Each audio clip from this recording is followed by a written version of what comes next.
हिंदुस्तान में पहले के समय में पढ़ने के लिए गुरुकुल होते थे और अब के समय में स्कूल हो गए हैं। अगर बच्चों को पढ़ाने की बात की जाए तो मध्य प्रदेश में इन दिनों सरकारी स्कूलों के मुकाबले प्राइवेट स्कूलों का बोलबाला है। यानी यह कहा जाए कि निजी स्कूलों का सरकारी स्कूलों के ऊपर बोलबाला चल रहा है। वहीं वर्तमान में अगर बात की जाए तो सीधी ज़िले में दो ऐसी स्कूलें हैं, दो ऐसी विद्यालय हैं जो लगातार मध्य प्रदेश में चाहे 10वीं हो या 12वीं हो, टॉप 10 की सूची में वहाँ के छात्र जरूर आते हैं। पहली स्कूल है Kashi higher secondary school Amilia और दूसरी गणेश विद्यालय सीधी। बच्चों के पठन पाठन के मामले में काफ़ी एडवांस है। वहीं अगर बात की जाए ग्रामीण परिवेश की तो ग्रामीण परिवेश में सीधी जिले में बहुत कम विद्यालय हैं जो आज बच्चों को अच्छी शिक्षा और सुविधा दोनों मुहैया कराती हो। लेकिन अब सीधी जिले के सिहावल जनपद शिक्षा केंद्र अंतर्गत पहाड़ी में एक ऐसी हाईटेक विद्यालय का उन्नयन हुआ है जिसमें अभिभावक अपने बच्चों का भविष्य अच्छे से निखार सकते हैं। वह विद्यालय है डीपीएस इंटरनेशनल स्कूल पहाड़ी, जिसके संचालक हैं धनेश प्रसाद सोनी जी। उन्होंने बच्चों को भविष्य को लेकर यह सोचा कि क्यों न ग्रामीण परिवेश में एक विद्यालय खोली जाए और बच्चों को शहरों जैसी सुविधा प्रदान की जाए। आज हम वर्तमान में पहुंचे हैं उस विद्यालय में, उस विद्यालय को देखने के लिए और आप तक पहुंचाने के लिए कि क्या आपके बच्चों का भविष्य इस स्कूल में दिखता है और क्या अपने बच्चों का भविष्य यहाँ पर आप ला करके तय कर पाएंगे। इस विद्यालय के जो संचालक हैं और यहाँ के जो प्राचार्य हैं, यहाँ के जो स्टाफ हैं, यहाँ की जो सुख सुविधाएं हैं, बच्चों के लिए जो मूलभूत सुविधाएं होती हैं, सारे बिंदुओं पर हम विस्तृत चर्चा करेंगे। लेकिन सबसे पहले हम आपको बता दें कि जो डीपीएस इंटरनेशनल स्कूल पहाड़ी है उसका सबसे पहला गेट से प्रवेश करते ही रिसेप्शन सेंटर है और हमारे इस तरफ प्रिंसिपल कक्ष है और बहुत सारी सुविधाएं इस स्कूल में देखी जा रही हैं। हम आगे आपको दिखाएंगे चूँकि हम इसका निरीक्षण कर चुके हैं। तो क्रमबद्ध तरीके से हम इस विद्यालय का निरीक्षण आपको करवाएंगे और इस विद्यालय में ऐसी कौन सी सुविधाएं हैं जिसको आप अपने बच्चों को इस विद्यालय में सुपुर्द कर सकते हैं, आगे हम दिखाते हैं। डीपीएस इंटरनेशनल स्कूल पहाड़ी के संचालक धनेश प्रसाद सोनी जी हमारे साथ हैं। उनसे हम बातचीत करेंगे कि ये जो विद्यालय उनकी खुली है, उनके मन में यह धारणा कैसे आई और कैसे उन्होंने सोचा कि एक ग्रामीण परिवेश में हाईटेक स्कूल खोली जाए। दिनेश भैया, हमारे प्रथम न्याय न्यूज़ चैनल में आपका स्वागत है। सबसे पहले तो हम आपको धन्यवाद देना चाहते हैं और प्रणाम करना चाहते हैं कि आपकी डीपीएस इंटरनेशनल स्कूल के ऊपर फोकस पड़ी है और अब इसके बारे में ये डीपीएस इंटरनेशनल स्कूल जो हमने संचालित किया है, तो ये स्कूल पहले तो हम सोचे थे कि ग्रामीण एरिया में नहीं कर पाएंगे, नहीं हो पाएगा। फिर हमने सोचा कि सीधी में संचालित करने के लिए मेरा मन था, लेकिन हमने सोचा कि हम पहाड़ी से ही चलना सीखे, पहाड़ी में ही पैदा हुए और पहाड़ी की सीख ही है और हम पहाड़ी में निवास करते हैं, तो हम ऐसी स्कूल अगर देना चाहते हैं तो हम पहाड़ी में ही क्यों ना दें कि हमारे पहाड़ी के अगल बगल के जो गांव हैं तो हमारे स्कूल से प्रभावित करेंगे, लाभान्वित होंगे और हमारे बच्चे जो हमारे स्कूल से निकलेंगे तो स्कूल का भी नाम होगा, एरिया का भी नाम होगा और हम लोग एक अच्छी जगह में पहुंच पाएंगे। तो इसी सोच से हमने अपनी स्कूल को यहाँ संचालित किया है और जो हमने फैसिलिटी दिया है स्कूल को, तो फैसिलिटी में जैसे अभी हम इसमें कंप्यूटर लैब बनाया है, 22 कंप्यूटर का लैब हमने बनाया है स्टार्टिंग में। चलते हैं कंप्यूटर लैब भी देखते हैं दिनेश भैया। जैसे आपने कहा कि ग्रामीण परिवेश में विद्यालय खोली जाए, ग्रामीण परिवेश में क्या देखते हैं वर्तमान में माहौल क्या चल रहा है अभिभावकों के मन में, चूँकि यहाँ पर सरकारी विद्यालय है, इसके बावजूद भी आपने इतनी हाईटेक विद्यालय का उन्नयन किया है, कैसे आप इसको देखते हैं, कैसे आंकते हैं? सर देखिए, ऐसा है कि हमारे ग्रामीण क्षेत्र की जनता किसी से कम नहीं है। शहरों में भी हमारे ग्रामीण क्षेत्र से ही लोग जाके निवास करते हैं बिल्कुल। और वही लोग वहाँ की फीस पेड करते हैं, अपने बच्चों को पढ़ा रहे हैं। पर ग्रामीण क्षेत्र में सुविधा न मिलने के कारण और हमारा क्षेत्र पिछड़ा हुआ है, तो हमने सोचा कि हम ऐसी विद्यालय अपने गांव में ही क्यों ना संचालित करें, जिससे हमारा गांव बढ़ेगा और हमारे गांव का बढ़िया उन्नयन होगा और हमारे गांव के बच्चे अच्छे निकलेंगे, बाहर जाएंगे तो हमारा भी उसमें नाम जुड़ा रहेगा। बिल्कुल। तो इसलिए हमने यहाँ पे संचालित किया है। कुल मिला के आपके कहने का निष्कर्ष ये है कि शहरी वातावरण ग्रामीण परिवेश में आपने बिल्कुल बच्चों को दे दिया है। बिल्कुल बिल्कुल सर। तो धनेश भैया का कहना यह है कि ग्रामीण परिवेश में शहरी वातावरण हमने देने का प्रयास किया है। अब ये आने वाला वक्त तय करेगा कि अभिभावक इस ग्रामीण परिवेश में शहरी परिवेश को पाकर कितनी रुचि लेते हैं, क्योंकि दूर के ढोल सुहावन होते हैं। तो इस परिवेश में दिनेश भैया ने हाईटेक विद्यालय का उन्नयन किया है, जो आने वाले समय में यदि अभिभावकों का साथ अच्छा रहा तो कहीं न कहीं बड़ी बड़ी विद्यालयों को यह विद्यालय मात दे जाएगी। आप ये देख रहे हैं हाईटेक स्कूल, जहां पर ये अभी पहला साल है, 2024 इसका शैक्षणिक सत्र पहला साल है और पहले ही साल में इस विद्यालय को काफ़ी हाईटेक बना दिया गया है। सारी चीज़ें यहाँ पर व्यवस्थित रूप से हैं। हम वर्तमान में जो यहाँ के प्राचार्य हैं उनसे बात करेंगे कि वो पहले कहाँ पर कार्यरत थे और अब इस समय पर यहाँ पर वो आए हैं, वो यहाँ वहाँ से यहाँ कैसे आए और ग्रामीण परिवेश में जब वो रह रहे हैं तो कैसा अनुभव कर रहे हैं। सर स्वागत है आपका। पकड़िए नहीं, बस ऐसे ऐसे रहें। हाँ। Very good morning to all of you. First of all, very thankful to reporter Amar Dwivedi ji to given this wonderful opportunity to me, and as well as front office our director sir, Mr. Dhanesh Prasad Soni ji. Very thankful to you also for you have launched a great dream school, TPS International School, Pahadi Seedhi. अच्छा, इसके पहले जो मेरी journey start हुई थी 2009 से, मैं इस टीचिंग करियर में आया और एटलीस्ट मुझे 12-13 इयर्स टीचिंग एक्सपीरियंस है। वेरियस टाइप ऑफ केंद्रीय विद्यालय स्कूल में मैंने वर्क किया है और लास्ट 2015-16 से श्री गणेश स्कूल पडरा सीधी जो CBSE स्कूल है, मैं वहाँ 7 years as a PGT English teacher appointed था। उसके बाद सर ने मुझे इस अपॉर्चुनिटी के बारे में बताया, तो फिर मैं 1 मार्च से यहाँ पर एज अ प्रिंसिपल अपॉइंटेड हूँ। शहरी परिवेश में आप रहे हैं गणेश हायर सेकेंडरी स्कूल में, ग्रामीण परिवेश में आप आ गए हैं, दोनों को कैसे कंपेरिजन करते हैं? एक्चुअली सर, रूरल पैलेस और रिमोट पैलेस जो होता है, बहुत ज़्यादा डिफरेंस होता है इन चीज़ों में। एक्चुअली अब हम लोग जब शहरी स्कूल में जब पढ़ाए हैं, तो वहाँ का जो एनवायरनमेंट होता है, वहाँ का जो कल्चर होता है, वो बहुत डिफरेंस होता है।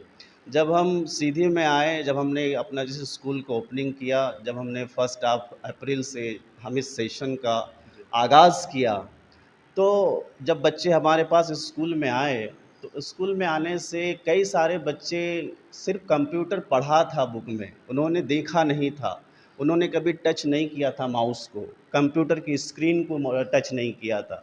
जब वो फर्स्ट डे से ही जब हमारे स्कूल में ज्वाइनिंग किया, जब वो आए एडमिशन लिया, तो हमें ये पता चला कि एक्चुअली सही में जो ग्रामीण जो प्लेसेस हैं, जहाँ पर स्कूल्स है, बहुत सारी कमियां हैं स्कूल्स में। यहाँ के जो आसपास भी मैंने थोड़ा सा ऑब्जर्वेशन किया, सो बहुत सारी दिक्कतें हैं, बहुत सारी प्रॉब्लम्स हैं।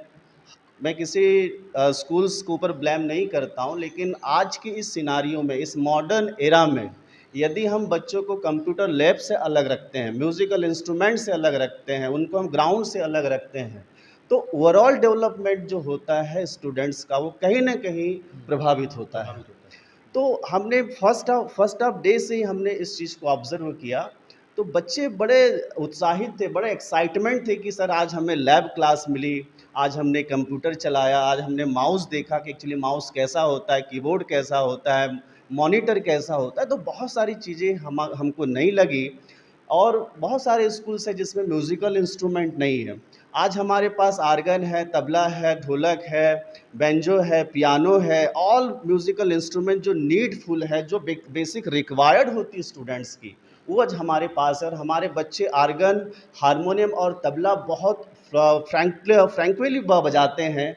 आपने इस ग्राम के जितनी भी, जब हमारी असेंबली होती है, जब हमारी प्रार्थना होती है, तो प्रार्थना जब होती है, जब हमारे बच्चे जब स्टार्ट करते हैं बजाना, अ, वंदे मातरम हो या फिर जनगण मन हो, तो लोग देखते हैं, रुक कर ठहर के देखते हैं कि यार। चूँकि चूँकि ग्रामीण परिवेश में ऐसा माहौल बन गया है कि लोगों को एक अद्भुत चीज़ें लगती हैं। डेफिनेटली सर, डेफिनेटली ऐसा तो मुझे ऐसा लगता है, मैंने ऐसा रियलाइज़ किया है। और आगे भी हम इससे बेहतर एक इन्वायरमेंट जो हमें देना चाहिए, जो सीधी रीवा और सतना के स्कूल में जो दिया जाता है, आज जो सारी सुख सुविधाएं बच्चों के लिए, स्पेशली एकेडमिक सारी सुविधाएं, आज हम इस डीपीएस इंटरनेशनल स्कूल में लेकर आ चुके हैं। ग्रामीण परिवेश में बच्चों के लिए, अभिभावकों के लिए कितनी बड़ी अपॉर्चुनिटी आप देख रहे हैं? सर पेरेंट्स, तो ऐसा है कि देखिए, हर पेरेंट्स की एक सोच होती है, एक ड्रीम होता है कि उनका बच्चा एक अच्छे स्कूल में जाए, डॉक्टर, कलेक्टर, इंजीनियर बने। हर पेरेंट्स, चाहे वो गरीब हो या अमीर हो। तो अब वो पेरेंट्स को मेरा एक मैसेज है कि अब वो इस स्कूल में हमको एक सेवा का मौका दिए, अपने बच्चों का एडमिशन हमारे स्कूल में ला के करवाएँ, और उसके बाद चेंजेस देखिए, और जो उनका सपना है कि मेरे बच्चे डॉक्टर, इंजीनियर, कलेक्टर जो भी बने, तो वो हमारे स्कूल से सारी चीज़ें, उनको पूरा प्रयास रहेगा। और हमारे जो स्कूल के डायरेक्टर हैं, मिस्टर धनेश प्रसाद सोनी जी, वो इन चीज़ों को लाने के लिए कभी भी उन्होंने डिनाई नहीं किया। मैंने बोला कि सर अब मुझे लैब चाहिए, सर मुझे म्यूज़िकल इंस्ट्रूमेंट चाहिए, सर मुझे प्रोजेक्टर चाहिए, सर मुझे स्मार्ट टीवी चाहिए, सर मुझे और भी कुछ इक्विपमेंट चाहिए, मुझे साइंस की लैब चाहिए, जो मुझे लाइब्रेरी रिक्वायरमेंट हुई, चाहिए। सारी रिक्वायरमेंट। यस डेफिनेटली, वो और लगे हैं, रात दिन हम काम कर रहे हैं। और जो भी कमियां हैं हमारे से स्कूल में, इतना कुछ होने के बावजूद भी हम ये मानते हैं कहीं ना कहीं कमियां है, इतना कुछ होने के बावजूद किसी स्कूल में नहीं है, उसको भी हम पूरा करने की कोशिश करेंगे। मंजिल तो सर हम धीरे-धीरे पहुँचेंगे। Definitely sir, definitely. वर्तमान में अगर देखा जाए तो इंग्लिश मीडियम यस स्कूल है, यस, 1 से लेकर कक्षा 8 तक। ये राइट। वर्तमान में कितने बच्चों ने प्रवेश ले लिया है? एक्चुअली सर 100 लोग, जो 100 स्टूडेंट्स ने यहाँ पर अभी तक, हमारा जो ये है एडमिशन हो चुका है ऑफिशियली। हुँ। अनऑफिशियली भी ऐसे है कि जो कुछ अभी डॉक्यूमेंटेशन उनका नहीं आया है कुछ पेरेंट्स का, लेकिन उन्होंने एश्योर किया है कि बहुत जल्द वो हमें डॉक्यूमेंटेशन दे देंगे। संपर्क में बने हुए हैं। संपर्क में बने हुए, हमारे टीचर भी उनसे कांटेक्ट करते हैं, बहुत सारी सर चीज़ें। शैक्षणिक स्टाफ कितने का है? सर अभी हमारे पास 12 का सर टीचिंग स्टाफ है। अभी तो समर वेकेशंस चल रहे हैं हमारे पास, अभी 5-6, अभी जो मतलब ये समर वेकेशन भी हमारे पास 6 स्टाफ अभी यहाँ पर एट प्रेजेंट है सर, विद प्रिंसिपल सर। ठीक। वहीं ये जो स्कूल खुली है, एक बार फिर से हम धनेश प्रसाद सोनी जी से बात करेंगे कि जो उनका शैक्षणिक स्टाफ है और आने वाले समय में जो 100 बच्चों ने प्रवेश ले लिया है, आने वाले समय में कितने और बच्चों की आने की उम्मीद है? चूँकि अभी पहला साल है, कोई भी अगर हम काम शुरू करते हैं तो उसमें स्ट्रगल ज़रूर करना पड़ता है। उस बात को लेकर के सोनी जी की मानसिकता क्या है? कहीं ऐसा तो नहीं है कि वो ये सोच रहे हों कि हम ग्रामीण परिवेश में विद्यालय तो खोल दिए हैं, लेकिन अभिभावकों का साथ ना मिले, ऐसा तो कुछ नहीं चल रहा है चूँकि ग्रामीण परिवेश है, प्रायः ऐसा देखा जाता है। नहीं नहीं सर, ऐसा नहीं है। हम कोशिश करेंगे, पेरेंट्स भी हमारा सहयोग कर रहे हैं और अभिभावक भी हमें बढ़ावा दे रहे हैं, ऐसी बात नहीं है। और जितने लोग एडमिशन हमारे स्कूल में बच्चों का करवाए हैं, उनकी मानसिकता जो है वो हमारा सहयोग अच्छा कर रहे हैं। और ऐसा कुछ नहीं है, हमारा तो उम्मीद है कि अभी हमने 100 बच्चे पाए हैं और हमारी उम्मीद है कि हम जुलाई तक 250-300 बच्चे क्रॉस करेंगे। जिस तरह से हमारा ग्रोथ स्कूल का चल रहा है, तो ऐसा हमको लग रहा है। अब हो गया, पेरेंट्स सहयोग कर रहे हैं, इतना ही उम्मीद करते हैं कि सहयोग करेंगे, बाकी अब क्या कहें टारगेट क्या है? प्रदेश की नंबर 1 स्कूल बनाने की या जिले की? सर मेरा तो कोई भी कसर हम छोड़ेंगे नहीं।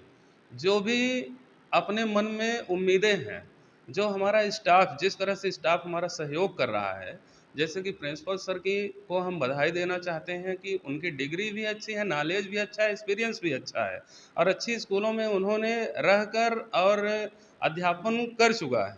तो हम ये जानते हैं कि ऐसे टीचर्स अगर हमारे स्कूल में आते हैं, आए हुए हैं, तो हमारा ग्रोथ क्यों नहीं बढ़ेगा सर। और हम हम भी पीछे से लगे हुए हैं। उनको तो बस अब हमारी उम्मीद यही है कि अच्छा रहा सभी का सहयोग तो बढ़ेंगे हम आगे। बिल्कुल, बिल्कुल सर बढ़ेंगे और कसर भी नहीं छोड़ेंगे कोई भी। जो भी करना पड़ेगा करेंगे लेकिन शिक्षा के लिए हम कसर नहीं छोड़ेंगे। प्रदेश में नंबर 1 हो, देश में नंबर 1 हो, लेकिन करने के लिए हम कसर नहीं छोड़ेंगे। इस विद्यालय की वर्तमान में हमारे साथ 2 महिला शिक्षिकाएँ हैं, उनसे हम बात करेंगे। वे जो इस विद्यालय में अभी इस शैक्षणिक सत्र में आई हैं, इसके पहले वो कहाँ पर कार्यरत थीं और यहाँ आने का उद्देश्य क्या हुआ? कैसे वो यहाँ पर आने में सफल रहीं? मैडम आपका नाम जानेंगे। Good morning everyone. My name is Purnima and I am graduated from Delhi University. But हम लोग नागपुर में रहते थे, लेकिन मेरा ग्रेजुएशन दिल्ली से हुआ है जी। इससे पहले मैं नागपुर में एक स्कूल में टीचर थी, एज अ TGT टीचर वहाँ पे वर्क करती थी। सोशल साइंस सब्जेक्ट था मेरा वहाँ पे, and also I am appointed here as a TGT teacher in social science subject. यहाँ पर कैसे आना हो, नागपुर इतनी दूर और यहाँ पर? सर एक्चुअली क्या था कि मुझे एक कुछ अलग करना था। एक्चुअली अर्बन एरिया में हम लोग पढ़ा चुके थे, बट एक एक्सपीरियंस था कि रूरल एरिया के बच्चे उनको कितना आता है और मैं उनको क्या नया सिखा सकती हूँ। इसीलिए मैंने एक ट्राई किया। एज अ सर थे, प्रिंसिपल सर से ही हमको पता चला स्कूल के बारे में, तो मैं यहाँ पे अपॉइंट हुई सर। कितने वर्ष आप पढ़ा चुकी हैं बाहर? सर वहाँ पे मेरा 3 इयर्स हुआ था एंड यहाँ पे अभी 4th ईयर रनिंग है जी, थैंक यू। आपका शुभ नाम? Good morning, all of you. My name is Reshma Rana. I am from Balaghat. I am appointment PRT teacher. कितने वर्ष का आपका अनुभव है? Sir, 2 years का। 2 years। Yes sir। यहाँ पर कैसे आना हुआ? मतलब सर के माध्यम से सर या फिर प्रिंसिपल सर के माध्यम Principal से। sir। Yes sir. हमारे क्षेत्र में इस समय पर एक गाना चल रहा है और काफ़ी प्रचलन में है कि ललना लाल हुई ही, ललन हमार DM हुई ही हो, ललन हमार CM हुई ही हो, कि आगे चल के PM हुई ही हो। लेकिन PM आपके ललन तभी बन पाएंगे जब DPS इंटरनेशनल स्कूल में पढ़ने के लिए आएंगे।